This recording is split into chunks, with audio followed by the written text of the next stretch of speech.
जय Hind defence lovers. आज की टॉप हेडलाइंस कुछ इस प्रकार है।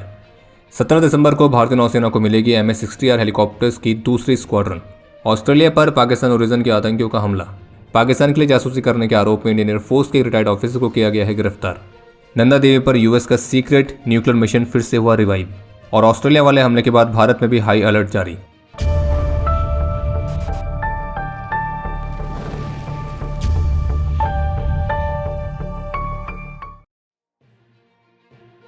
कल शनिवार को दुंदीगल में एयरफोर्स एकेडमी की कंबाइंड ग्रेजुएशन परेड की समीक्षा के बाद अपने संबोधन में chief of defence staff general Anil Chauhan की तरफ से स्पष्ट रूप से कहा गया है कि ऑपरेशन सिंदूर की जो इंटेंसिटी है उसे भले ही अभी थोड़ा कम किया गया है, लेकिन ऑपरेशन सिंदूर अभी भी लगातार जारी है और हमारी स्ट्रेंथ इसी बात पर है कि हम हर घंटे हर दिन पूरी तरह से अलर्ट पर हैं। और उनका यह भी कहना था कि भारत के भविष्य की कॉम्बैट पावर 3 मुख्य पिलर्स के थ्रू होगी, जो कि हैं जॉइंटनेस, आत्मनिर्भरता और इनोवेशन, जिसे कहा जाता है जय डॉक्ट्रिन। और उन्होंने इस बात पर भी जोर दिया कि युद्ध केवल बयानबाजी से नहीं बल्कि ठोस कार्रवाई से जीते जाते हैं। बाकी इसके अलावा एक अपडेट यह है जिसमें ऑफिशियली कंफर्म कर दिया गया है कि 17 दिसंबर को INS हंसा में भारतीय नौसेना MS-60R हेलीकॉप्टर्स की दूसरी स्क्वाड्रन को औपचारिक रूप से कमीशन करेगी, जो कि है INAS 335। और ये कमीशनिंग भारतीय नौसेना प्रमुख एडमिरल दिनेश के त्रिपाठी की मौजूदगी में की जाएगी। आज ऑस्ट्रेलिया के बॉन्डी बीच पर आतंकियों ने कायरतापूर्ण तरीके से यहूदियों पर हमला किया था और यह हमला उन पर तब हुआ जब वे अपने त्यौहार हनुक्का को सेलिब्रेट कर रहे थे। अभी जिस समय हम वीडियो रिकॉर्ड कर रहे हैं तब तक आई रिपोर्ट्स के मुताबिक इस हमले में कम से कम 12 इनोसेंट लोगों की जान जाने की रिपोर्ट है।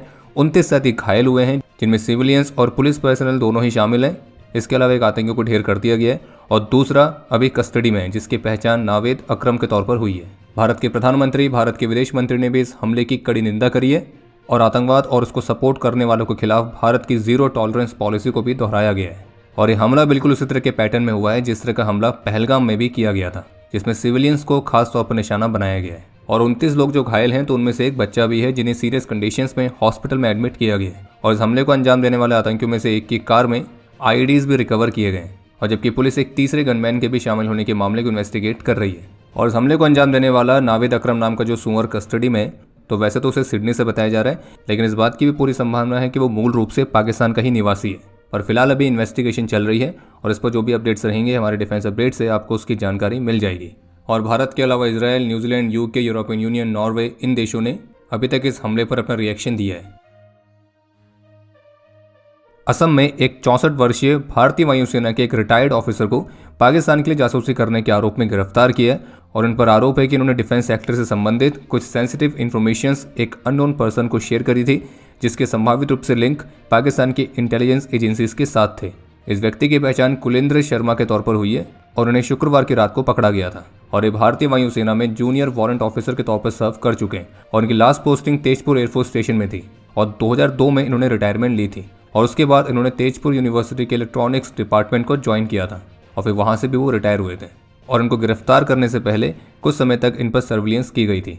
और द टेलीग्राफ की रिपोर्ट में पुलिस ऑफिशियल के हवाले से बताया गया कि पुलिस के पास उनके सोर्सेज से इन्फॉर्मेशन थी कि जो कुलेंद्र शर्मा है वो किसी अननोन पर्सन के साथ डिफेंस से संबंधित इन्फॉर्मेशन को शेयर कर रहे हैं और उस अननोन पर्सन के लिंक पाकिस्तान की इंटेलिजेंस एजेंसीज के साथ होने का शक है। और इन्होंने व्हाट्सएप जैसे सोशल मीडिया प्लेटफॉर्म के माध्यम से सेंसिटिव इन्फॉर्मेशन एक्सचेंज करी थी। और जबकि कुलेंद्र शर्मा के अलावा अरुणाचल प्रदेश से भी 4 और लोगों को जासूसी करने के आरोप में गिरफ्तार किया गया था, जिनमें से 3 तो कश्मीर से हैं और जबकि चौथे की पहचान अभी तक पुलिस ने डिस्क्लोज नहीं करी है। और अरुणाचल से जो पकड़े गए हैं उनमें से 3 के नाम है हिलाल अहमद, नज़ीर अहमद मलिक और सबीर अहमद मिर।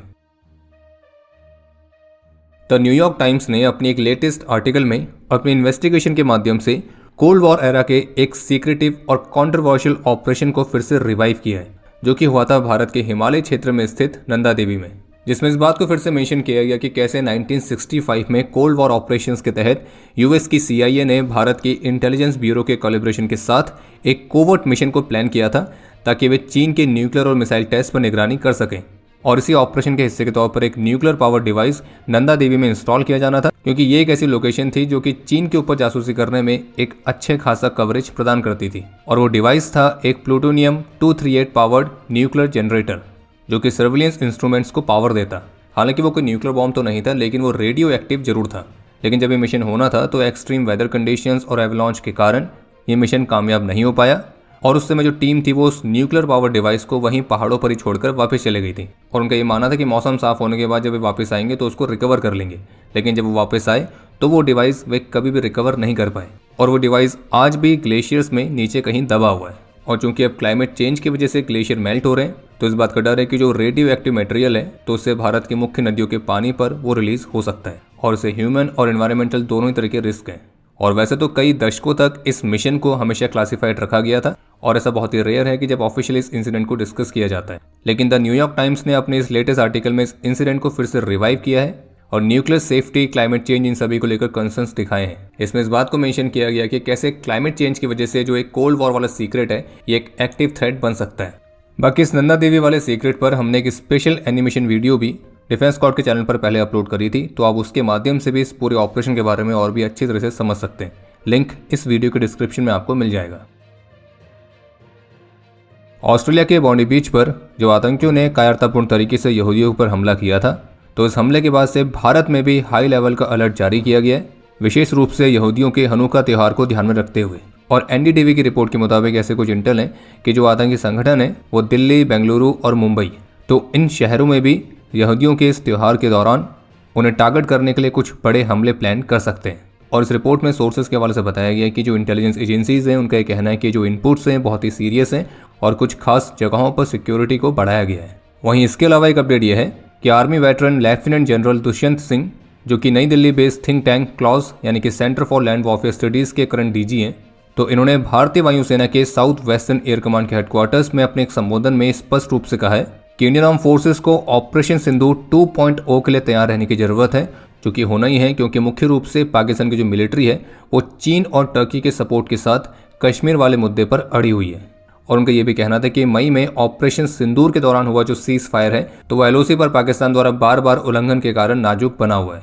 और इसके अलावा उन्होंने भारत की जो नैरेटिव बिल्डिंग कैपेबिलिटीज हैं तो उसको इम्प्रूव करने की बात भी कही है और जिसे मिलिट्री ऑपरेशंस के दौरान भारत की सबसे बड़ी कमियों में से एक बताया गया है। और ऑपरेशन सिंदूर कोई अंत नहीं है बल्कि नई डायनेमिक्स की एक नई शुरुआत है।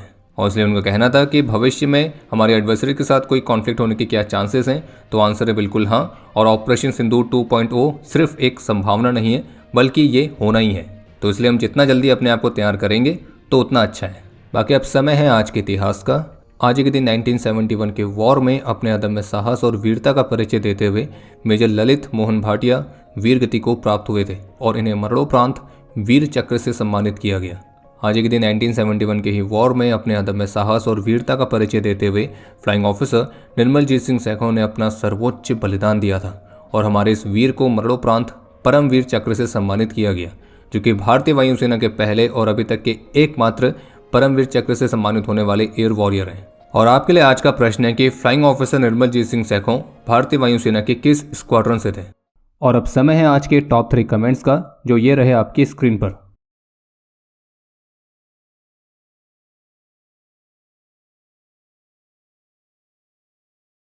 उम्मीद है आपको आज का एपिसोड पसंद आया होगा। पसंद आया तो वीडियो को लाइक करना ना भूलें। आपके कोई भी सुझाव या सवाल हो तो उसके लिए कमेंट सेक्शन ओपन है। और अगर आप डिफेंस रिलेटेड और भी एक्सक्लूसिव कंटेंट में दिलचस्पी रखते हैं तो आज ही प्ले स्टोर से डिफेंस स्क्वाड की सुपर ऐप को डाउनलोड करना ना भूलें। और अगर आप चैनल पर पहली बार आए हैं तो squadron.in पे जाके हमारे नए डिज़ाइंस को भी चेकआउट जरूर करें।